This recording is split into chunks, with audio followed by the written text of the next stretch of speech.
Power and privilege can be found within the culture of a classroom, from the students to the teacher. Power, according to Merriam-Webster, is the possession of control, authority, or influence over others. Privilege, according to Tricia Gallagher-Gertson, is a special advantage or benefit or immunity not enjoyed by all. Power and privilege go hand in hand, as power creates superiority over others, and privilege reaffirms that power through your experiences and other things in which you possess. These are expressed in the classroom, whether it be speaking in a language all can understanding what another is speaking of, or having your own culture be prevalent within the classroom content. Without noticing, your own privilege can be expressed to those around you, and in turn affect how they act within the classroom. I possess linguistic, Christian, and white privilege, privileges I was unaware I possessed until digging deeper within my own experiences. It is important to be aware of your own privileges, as they will affect the culture of your classroom when not addressed correctly. The first privilege I possess is linguistic privilege. I speak proper English, the language valued by schools and communication within. Whether I was in school or out in the community, I could speak and be understood without adding any symbols or nuances. When I spoke for the National Honor Society induction at my school, I did not have to worry while writing my speech that I would need to add or change any aspect in order to communicate to the audience.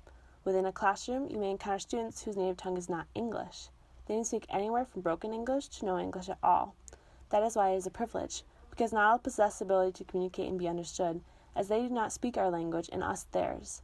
It is important to combat this, increasing acceptance of all cultures and realizing that it may not be as easy to communicate for them as it is for you. Christian privilege is the second privilege I possess. When someone referred to God in a school setting, they are most likely referring to the same God I worship. Although in public schools this is not often, other gods were not often referred to either. I was privileged in my understanding and faith, knowing what they are referring to in my own context. Not all cultures are often represented in schools, let alone referred to as often as the Christian God. In public schools, referring to religion is against the law for teachers, but in student-to-student interaction, this may become prevalent. It is good to combat this by acknowledging and educating students on the cultural differences of their peers. You can incorporate the cultural differences into lessons in the classroom, affirming that they are good differences, and avoid situations that may cause students to feel uncomfortable. This does not mean you should repress their experiences, because it can be channeled into your teaching.